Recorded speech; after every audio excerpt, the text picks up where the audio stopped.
Hey guys, what is up? So chapter 5 of GABBIE HANNA'S series, it really made me feel uncomfortable. It was very weird to watch, and let's just get right into the video. So chapter 5 starts off with GABBIE. She's brushing her teeth and she's like, I feel like myself again, but maybe I shouldn't talk to you guys while I'm brushing my teeth. Then GABBIE starts to dive into the catch me outside. How about that girl, Bad Baby, or Danielle, that's her name, and talks about the abuse that she experienced on Turnabout Ranch. She talks about how Bad Baby, she is blowing up and people don't like the fact that she's making something of herself. She talks about the media, how they treat children and women, and you get the sense that she's, you know, relating herself to Bad Baby. Now, I feel like at this point, watching GABBIE's videos, she'd tell you, no, that's not what she's trying to do. Now, this is my opinion. GABBIE didn't say this, but she's tired of the media, drama channels,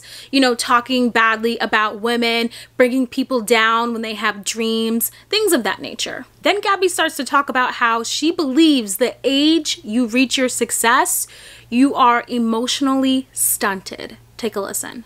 I think that people get emotionally stunted at the age that they found fame or success. I was 22 when I started Vine. I had no reason to change.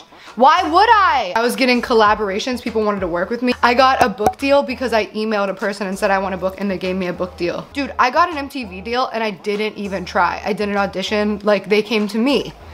Why would I change? And then I thought this was interesting. She even mentions how Dr. Phil, the show, asked her to be on the show because they wanted to talk about topics surrounding GABBIE's scandals and all that jazz. And she was like, no, I'm not going to be on Dr. Phil, because in her eyes, Dr. Phil is equivalent to like Jerry Springer because he's not even a doctor, so. And then GABBIE starts to bring up Dixie D'Amelio, and you can really already see the theme here that she's like, I don't get, if Dixie wants to do music, why can't she do music? Like, you know, Bad Baby and Dixie D'Amelio, they won the lottery, so why not, you know? GABBIE was saying because they have the followers and if they have the opportunity to really do whatever it is they want to do, then why can't they do that without the media constantly ganging up on them? Then GABBIE goes on to say that many people hate these women because they are successful, and she even exposes herself. I also hated on successful women because I was jealous, and I didn't even realize that that's what it was. I've hated on Miley Cyrus, I've hated on Britney Spears, I've hated on I don't know who else. That's why I'm so passionate about the Free Britney thing. So she talks about the reason why she was writing like mean tweets towards Britney Spears was because she fell into like this social media rabbit hole where she believed every single thing that the media was saying, so she hopped on that hate train. She didn't realize that she was easily manipulated by social media instead of thinking on her own, having a mind of her own. And so now she says that she wants to defend people like Britney because she realizes that she was on the wrong side of the road, basically. So then the next segment, GABBIE is with Peyton, and they talk about their Big Bear trip they took where they were in a cabin. It was a getaway, little mini getaway, and Peyton fell down the stairs. He says it was traumatizing because he passed out for 30 seconds, he believes. He hit his head on the doorknob, and the reason why he has a hoodie on is because he didn't want us to see how like scratched up his head was, and apparently his back is scratched up. So GABBIE goes on to explain at the time it was serious, but you know, now she's laughing about it. So now we hit 12 minutes into the video where she's talking about her toxic relationships, and this is the part, this whole entire segment, part of the video, it was very uncomfortable to watch. You have problems with people, it's usually you're the problem, like you're the common denominator. That's why I wrote monster. What if I'm the monster? Like, it was so fucking intense, dude. I swear to God, like I was 100% sure that I was crazy and that I was a monster because everybody kept saying that. So GABBIE tells us for a long time she thought she was crazy. She thought she was a monster. And so the reason why she started to do story times on YouTube was because she was scared that she would forget the stories. She was scared that she would actually forget her reality. And then she started crying and stuff. It was all over the place. When I used to do story time videos, it would be because it made my brain stop. Like, my thoughts would like run because I'd be like, no, I can't forget this. I need to remember these details so that I don't feel like I'm crazy. And it's important to note that the reason why Gabbie thought she was crazy is because, you know, she was reading it on social media left and right that she's crazy. So then around like 13 minutes into the video, she starts to talk about how her brain thought she was crazy because she was in a toxic relationship with millions of people. So I'm assuming social media. And then as Gabbie starts to tell us, you know, why she wanted to do story times because she was afraid that she would forget the story or the reality, she even mentions a time that she was and how she talked about it in a story time but felt like she needed to make it funny. I told this story on YouTube once. I was literally by like a celebrity and like I told it as this like really goofy story. It wasn't, but I had to make it funny, dude. Like I had to make it okay. So I literally would do storytime videos about like these huge emotional breakdowns.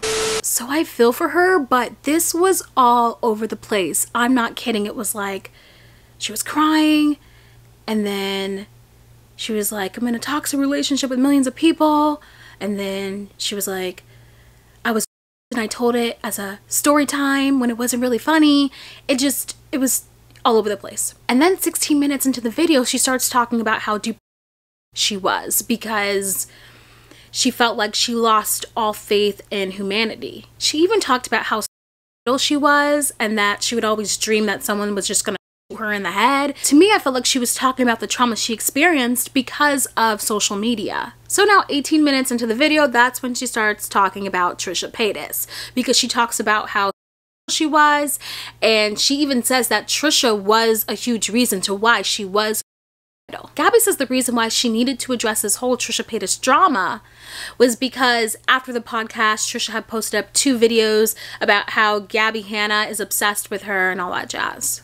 Guys, I was just editing this and I was like, oh my goodness, who does this? Who takes a screenshot of a call? She took a screenshot of a call. Like, I get you have the text messages, you probably got it from your old phone, whatever, right? But who takes a screenshot of when someone is calling them? Who does that? Who does that? Okay, back to the video. I just saw that and I was like, that's scary. Then Gabbie starts to play clips of Trisha talking about her and Trisha liking, you know, comments that other people have made about her in a negative way. So guys, Gabbie Hanna spends the rest of this video trying to convince us that she was friends with Trisha Paytas.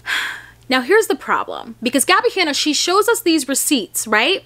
And honestly, like, let's just take every single thing Gabbie Hanna has done wrong and all these scandals and shit. If we just really watched this video and we didn't know who Gabbie Hanna was, I'd be like, Trisha Paytas is lying. You know what I mean?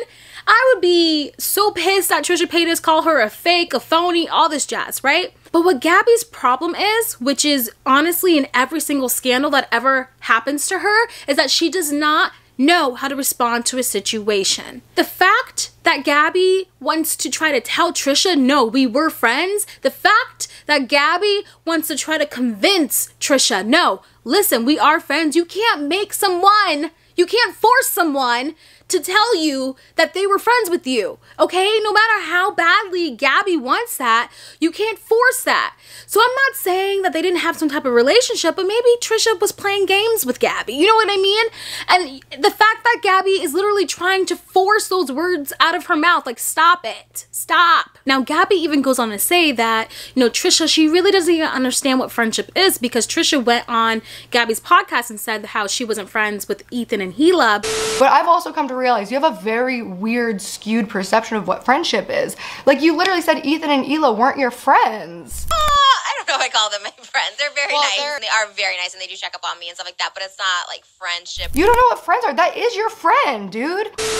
Maybe at the time, Gabbie, Trisha really didn't know them like that. You know, but who is Gabbie? Once again, the problem is, how are you going to tell Trisha if she's friends with Ethan or Hila? That's not your place to tell someone, no, you are friends with them. Like, you can't make Trisha decide in her head if she wants to be friends with Ethan or Hila. Granted, that's a whole different other story now, but who's to say at the time that Trisha recorded the podcast that she really wasn't close with them? So that is the problem with Gabbie. You know what I mean? If I came at this situation and be like, look, okay, you say we weren't friends, but you know, we were talking and all this jazz, but fine, you say we're not friends, okay, she's blocked, she's done. And then, to be honest, Gabbie does show these receipts of just blatantly showing us that Trisha Paytas lied. I thought Trish was my friend because she literally was one of the only, and I mean one of the only people to reach out to me about the rice gum situation.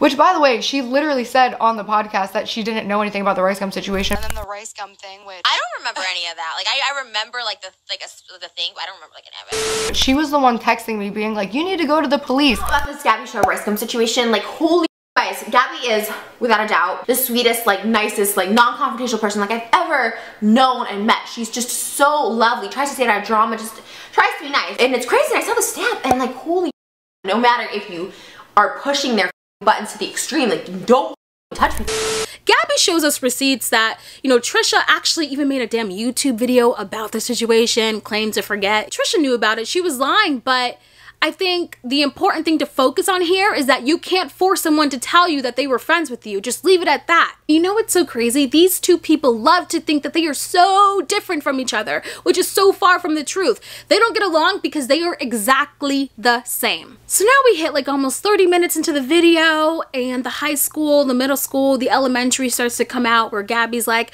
Trisha, she's more obsessed with me. And we all know Trisha says, no, oh my gosh, I'm so scared for my life. Gabbie's more obsessed with me. Literally, you tweeted that you were obsessed with me, that you want to come to my VIP. You buy the clothes I buy. I did a cleaning series, you did a cleaning series. I put out a poetry book, you put out a poetry book. I used the rock band, you immediately got a rock band. I wish I would have seen this sooner because I would have handled the situation a lot differently. She's just copying me. At the bare minimum, this is plagiarism. So apparently they're both obsessed with each other, but the real reason why Trisha doesn't like Gabbie Hanna is because when Trisha was dating Jason Nash, at the time, Gabbie Hanna was still friends with Jason Nash and the Vlog Squad. And so Gabbie had heard from Shane Dawson that Trisha had herpes.